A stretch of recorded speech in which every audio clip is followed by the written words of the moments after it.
Hi hello అందరికీ. భద్రాచలం వద్ద గోదావరి బాగా పెరిగిందండి. 3 రోజుల నుంచి బాగా వర్షాలు పడుతున్నాయి కదా. చూడండి ఎలా గోదావరి వచ్చిందో. మీకు కూడా చూపిద్దామని ఒకసారి అయితే వీడియో తీశాను, చూసేయండి. ఒడ్డుకి అవతలకి ఇవతలకి ఫుల్గా వచ్చేసింది. ఒకసారి మీరే చూడండి.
చూశారు కదండి, టెంపుల్ ఆవరణలో మొత్తం మెట్ల వరకు కూడా గోదావరి వచ్చేసింది.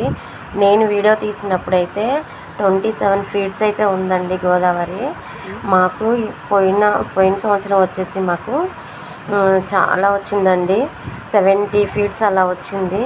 వచ్చినప్పుడైతే మా హౌసెస్ అన్నీ పట్టాయి. సారపాక భద్రాచలం మొత్తం చాలా వరకు మునిగిపోయిందండి. ఇప్పుడైతే అందుకనే ముందుగానే అధికారులు అప్రమత్తం అవుతున్నారు, తగిన జాగ్రత్తలు తీసుకుంటున్నారు అన్నమాట. ముందుగానే ఫస్ట్ అయితే ఎక్కడికెక్కడికి మోటార్స్ పెట్టి నీళ్ళు తోడిస్తున్నారండి. కానీ అసలు చూడండి, మెట్లు మొత్తం మునిగిపోయి వచ్చిన భక్తులు చాలా ఇబ్బందులు పడుతున్నారన్నమాట.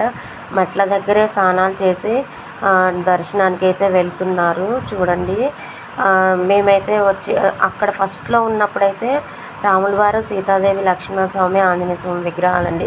కింద ఎక్కడో ఉండాలి విగ్రహాలు, కానీ మొత్తం బురద పట్టడం వలన పైకైతే తీసుకురావాల్సి వచ్చింది విగ్రహాలను కూడా. చూశారు కదా, మెట్లు ఎక్కడి వరకు ఉండాల్సిన మెట్లు ఎంతవరకు మునిగాయో. నేనైతే దండం పెట్టుకున్నాను. కొత్తగా వచ్చిన గోదావరి కదా, చాలా భయం అన్నమాట. ఎందుకంటే ఇట్లాగే బాగా వరదలు వచ్చాయి మాకు. మేము ఆల్రెడీ ఒకసారి దెబ్బతిని ఉన్నాము. ఒకసారి ఇల్లంతా పట్టింది. చూడండి, 27 ఫీట్స్ కనిపిస్తుందా అక్కడ? 29, 28, 27 ఫీట్స్ అంటే మేము వెళ్ళినప్పుడు 27 ఫీట్స్ ఉంది. ఈవినింగ్ కల్లా ఇంకా పెరిగే అవకాశాలు ఉన్నాయని చెప్పారు. అంటే ఇంకా గోదావరి వచ్చే అవకాశం అయితే ఉందంటండి. ఇంకా 3 డేస్ వర్షాలు అయితే ఉన్నాయన్నారు. అలాగే పైన కురిసిన వర్షానికి కూడా మాకు గోదావరి పెరిగే అవకాశం అయితే ఉందన్నమాట. ప్రతి సంవత్సరం ఇలా మెట్ల వరకు వచ్చి వెళ్ళిపోయేది, కానీ లాస్ట్ ఇయర్ మాత్రం బాగా వచ్చేసిందండి. ఒక 70 ఫీట్స్ వరకు వచ్చేసి అంతా చాలా వరకు మునిగిపోయి చాలా లాస్ అయిపోయిందనమాట. మళ్ళీ ఆ ఇంట్లోకి వచ్చి క్లీన్ చేసుకొని ఉండాలంటే ఆ బాధ ఏంటనేది మాకు తెలుసు. చూడండి, ఇప్పుడు కొత్తగా వచ్చింది కదా గోదావరి అని చెప్పి దండం పెట్టుకొని మన దగ్గర ఏమన్నా మనీ చిల్లర డబ్బులు 1 రూపీ కానీ 2 రూపీ కానీ ఉంటే గోదావరి అమ్మ వాళ్ళు వేసి ఆ తండ్రికి అయితే దండం పెట్టుకోవాలన్నమాట.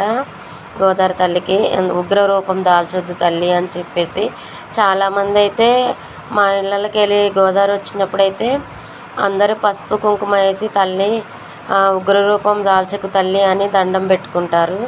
కొంతమంది గోదావరి చూడడానికి వచ్చారండి. వచ్చేసి అక్కడ మీకు పడవలు, ఇక్కడ చిన్న చిన్న పడవలు ఉన్నాయి, కానీ అవి ఇప్పుడు వేయరు అన్నమాట. ఎందుకంటే ఇప్పుడు ఎక్కువ వరద వస్తుంది కదా, అవి ఇప్పుడు తీయరు.